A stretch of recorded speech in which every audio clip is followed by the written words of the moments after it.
Hello everybody, my name is Mark and I'm coming to you from Black Bear Ranch here in central British Columbia in Western Canada. We're new to the ranch and rural lifestyle. I mean, we're really a hobby farm here.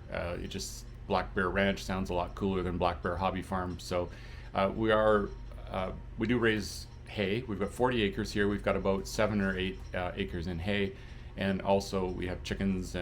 But we have a lot of moving parts is where I'm going with that in terms of equipment. So one of the things we've been learning over the last year and a half since we moved in here in September 2021 is that you need to fix things. So one of the things, there's a lot of mechanical stuff, but there's a lot of electrical as well. So I'm going to show you how to crimp a wire.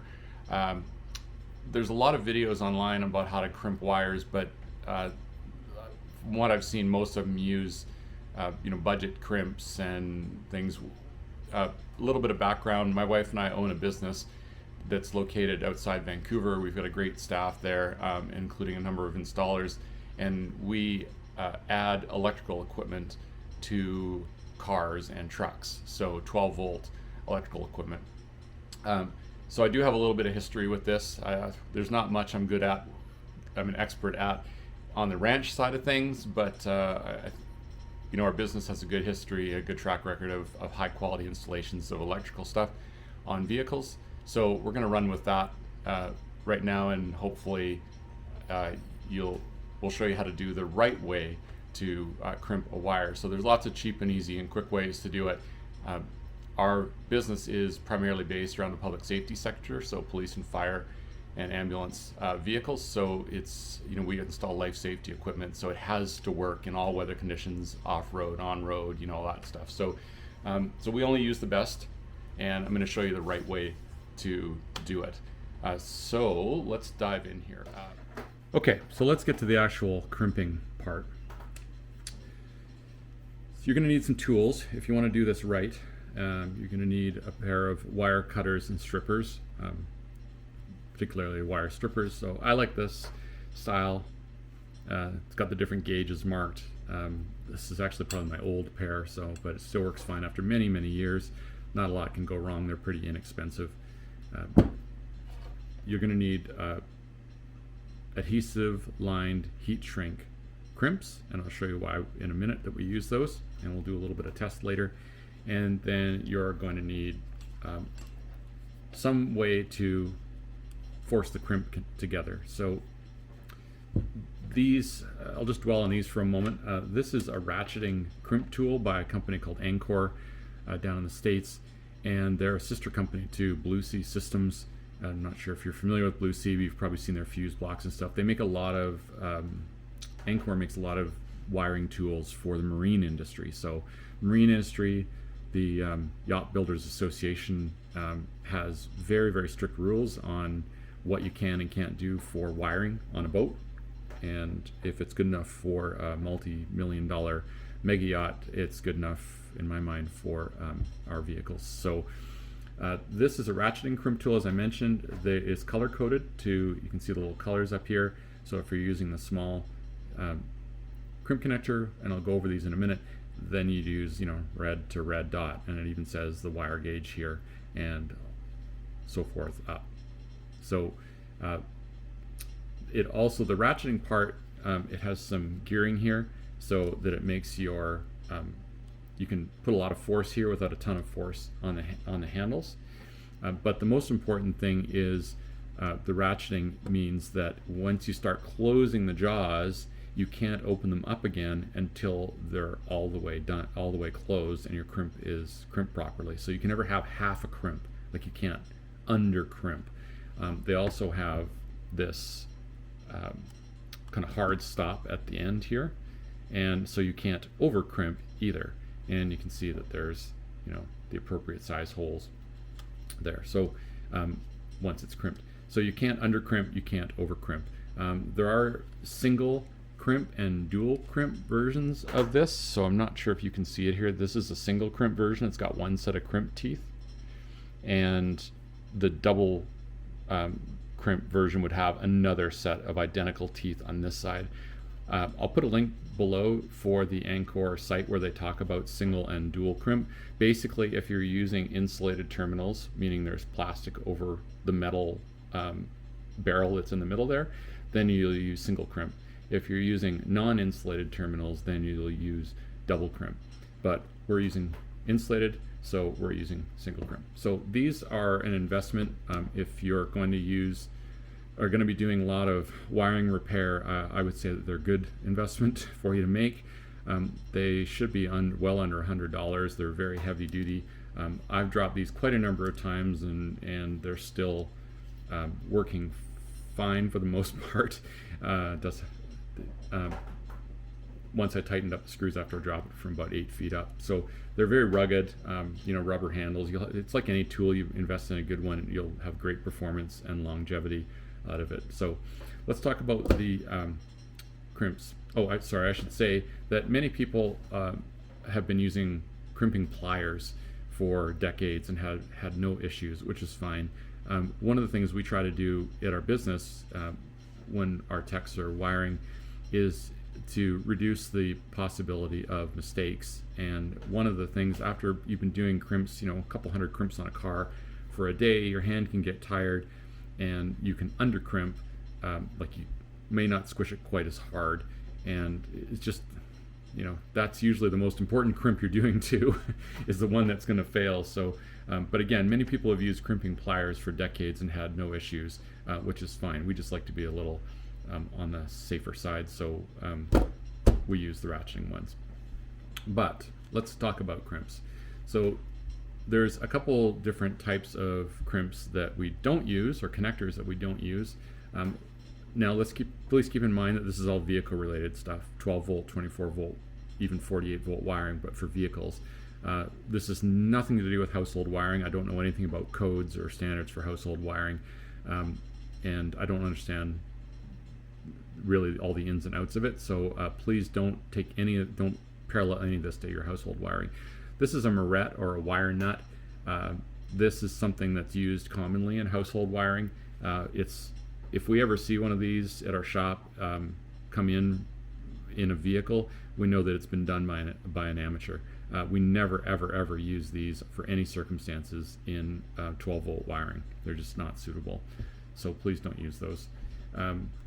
Again, there's probably going to be someone saying, "Oh, I used one 25 years ago on my tractor and it's still fine." Great, but that's again, we're trying to do it the right way and not the exceptions.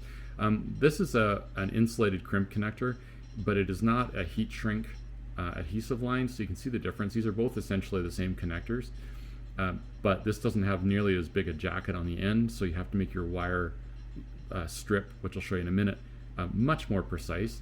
And there's no wire retention properties on this other than your crimp, whereas this one, it'll shrink around the wire and also has adhesive inside that will grip the wire, and I'll demonstrate that for you in a couple minutes once we do an actual crimp.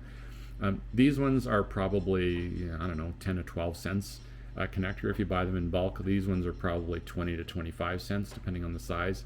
If you buy them in bulk, we buy them 10,000 at a time at the office at our shop, so we get them cheaper. But is there a price difference? Absolutely. These are at least twice the price of the inexpensive ones, but I'll show you why we think it's worth it. So I'm going to put that aside. You'll notice that there are 3 different colors here, and those relate to wiring sizes. These, we're going to focus on butt connectors, where you butt 2 ends of the wire together, or so for repairing a wire or extending a wire. There are also similar adhesive lined heat shrink for ring terminals like this, where you put the wire in and attach that to a screw on a fuse block or something. But we're going to focus on the butt connectors. So this red one, and you can see right on it, says 22 to 18 gauge. Of course, 22 being smaller. As the number gets smaller, the wire size gets bigger. So a 10 gauge is much bigger than a 22 gauge. I'm sure you know that if you're watching this video. So this is 18 to 22. This one is 14 to 16. And this one is 10 to 12. Yeah, 10 to 12 for the yellow. These are made by a company called Molex, M-O-L-E-X. We have no association with Molex. We buy their stuff because we like it. We bought these at full price. They don't know that I'm making the video. We did try, when we first started our shop, we did try about 8 or 10 different brands of heat shrink crimp connectors, because we figured if we're going to be doing it for the next 10 or 20 years, we want to do it right from day one. So we bought a bunch of different brands. We tried them for wire retention, like how hard it would be to pull the wire out, and they're all about the same in terms of electrical conductivity. It's not like one's going to conduct more power than the other. They're all good that way. And the other thing that was really difference that we noticed was the speed of the shrink. So some, if you're a hobby farmer like me, and you're doing a wire repair, you don't really care if it takes you 60 seconds to shrink the heat shrink versus 15 seconds. But if you're a professional doing it all day long and you've got 200 of them, it makes a big difference in terms of number of hours on a vehicle that you spend. So one of the reasons we went with the Molex one was we found it was the best overall. It was also the most expensive by a few cents a connector, but it was the best overall in terms of all those criteria, including the shrink speed, the shrink time, whatever you want to phrase it. 3M also makes a very good connector. It did take longer to shrink than the Molex, so we went with Molex, but only by 10% or something. So if 3M, you can get a little cheaper sometimes. So if you're buying a ton of these things and you don't really care about shrink time too much, Molex, 3M are both high tier products. There's probably some others as well that work, but so there's kind of 3 aspects to these. There's the crimp, there's the heat shrink, and then one of the very important parts is the adhesive lining inside the heat shrink, and it's heat activated, and I will show you that in a minute. So let's actually go do a crimp. Okay, so we've got some wire here. This is 18 gauge, so I'm gonna flip that into 18. I think it's 18 gauge. Yeah, okay. So a little quick note about stripping wires. If you're not sure if it's 18 or 16, 16 being larger, try 16 first. Let's do that on the other end. I'll show you what I mean. So I'm going to go to 16 here, and this is going to be really hard because it's not going to cut through the jacket. So barely. So I had to kind of wiggle it and pull it. If in doubt, go to the bigger size, the lower number.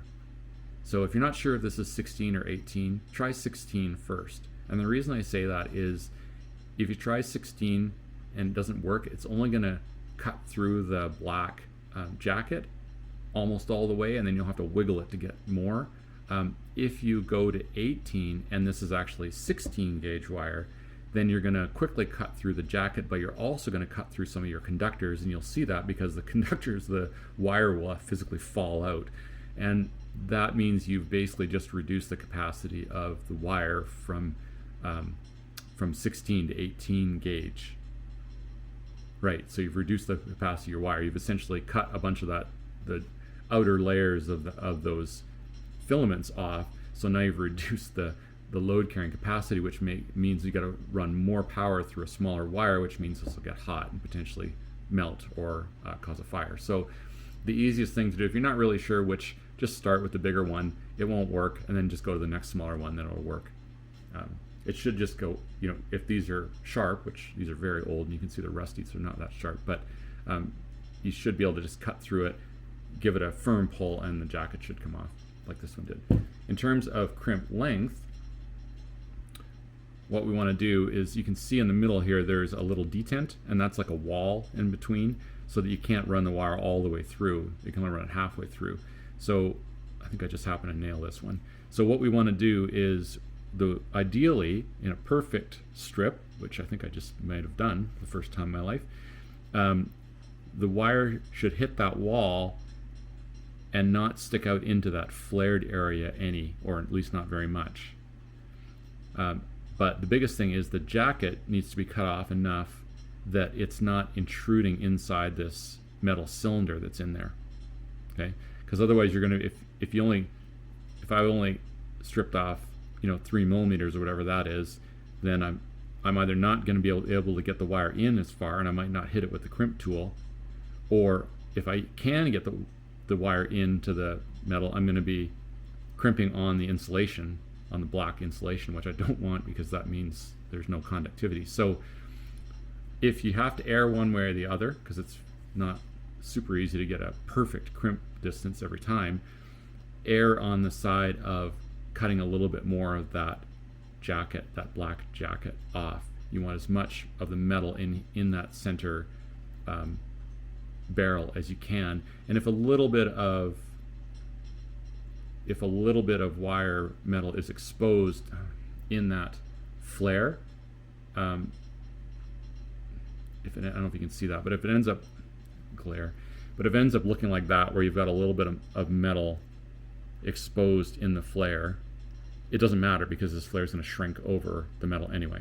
So if in doubt, go a little bit longer. And if you go really long, you can always just snip the end of the wire off. So if you do like an inch or something like that. So we want to put this in here. Make sure that you can see I'm twisting it. That's just habit. I just do that every time. I don't want any little flyaways there, so I want to get all that metal in there so I get all the conductivity. Okay. It should go in with basically zero effort if your wires are all straight and not all curled up. You know, if I was trying to put this into the big one, it would flop around and just fall off, and that's way too big when that happens. And you shouldn't have to jam it in there and twist it on like either, in which case you're probably using too small a crimp connector. Okay, so let's actually crimp this now. So hard part I find sometimes, depending on where you're doing this, if you're under a hood or whatever, is keeping the wire in all the way.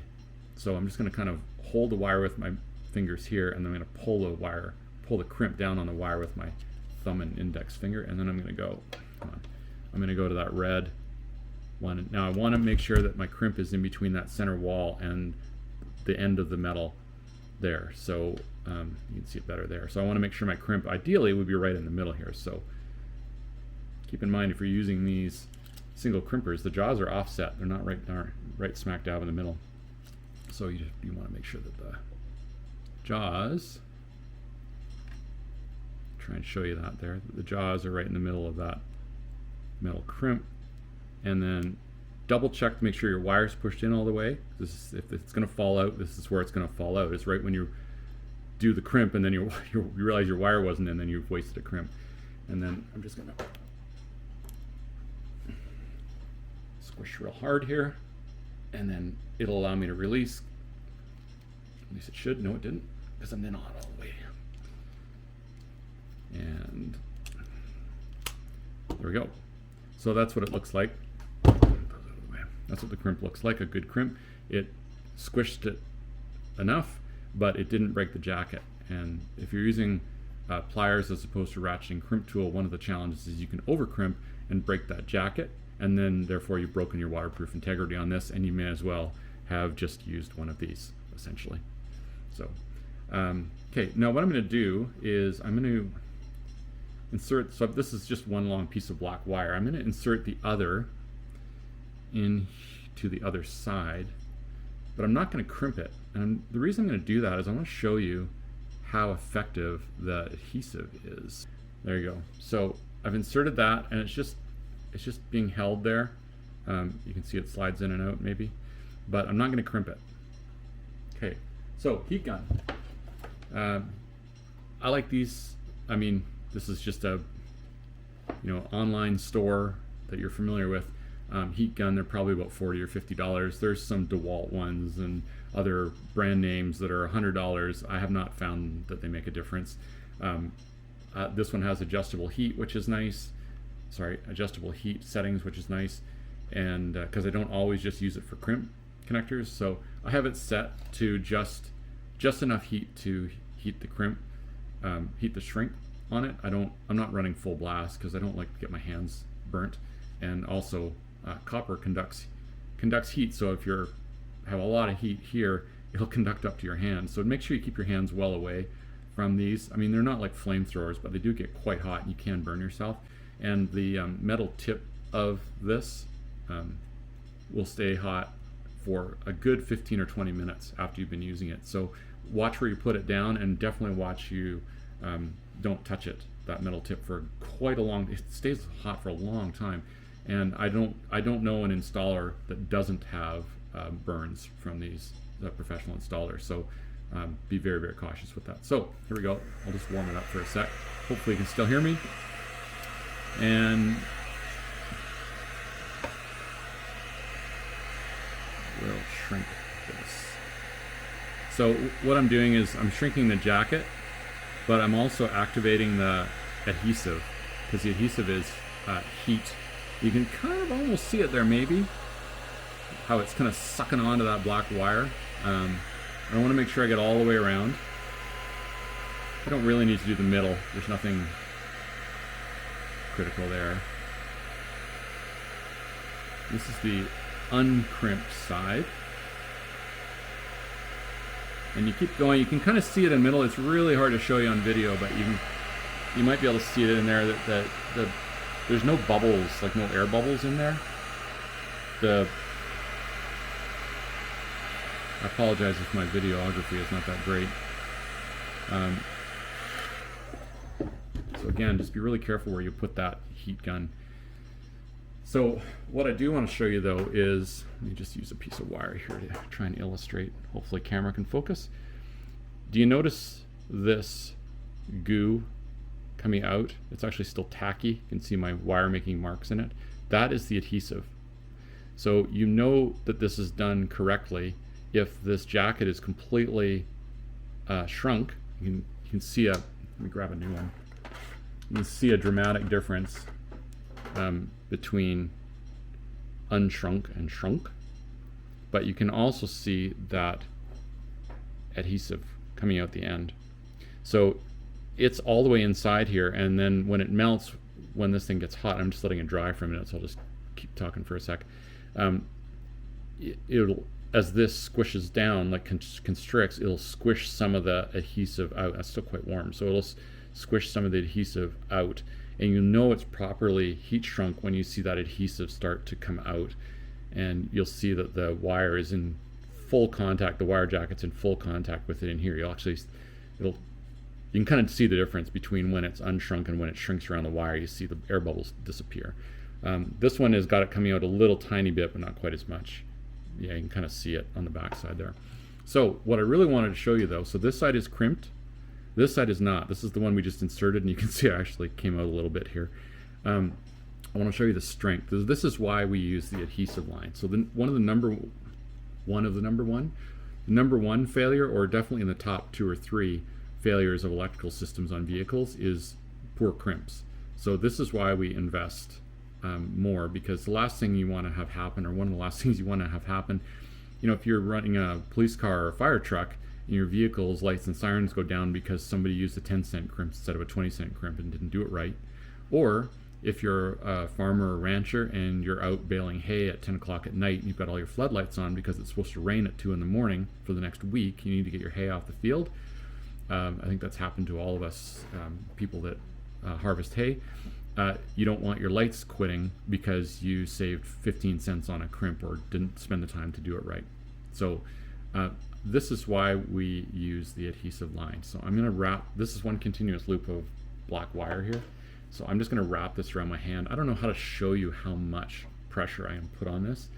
I'm a pretty big guy. I'm 6'4", 230. So not that that really is an indicator of strength, but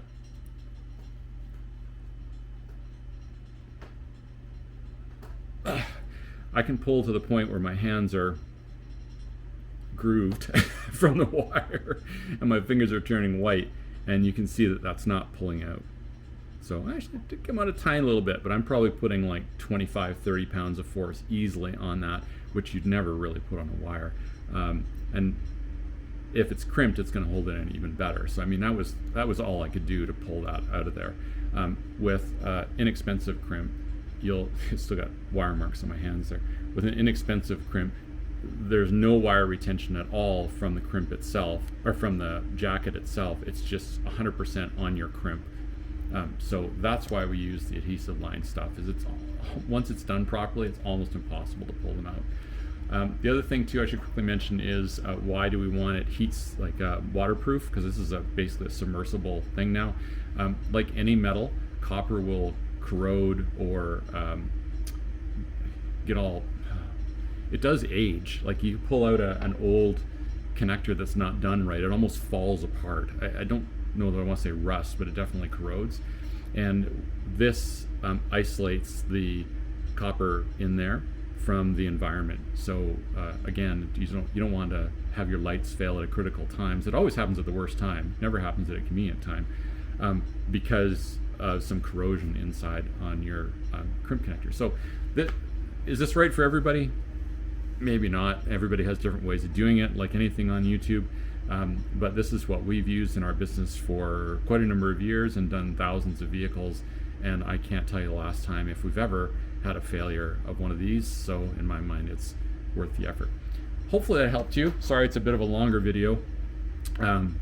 If you liked this video, please consider subscribing. Comment in the bottom, down in the comments section. If you got any questions, please post them. And if you'd like to see other videos we're not experts in the ranching stuff, as I mentioned, but I'm pretty good at 12-volt wiring. So if you have any questions about 12-volt wiring stuff on your, including you want to upgrade your lights on your tractor to LED, I can help with that. Happy to do that, and always a good excuse to do a lighting upgrade on my tractor as well, just to show you how to do it. Thanks for watching, taking time out of your day. Hopefully it helped you, and we'll hopefully see you again soon.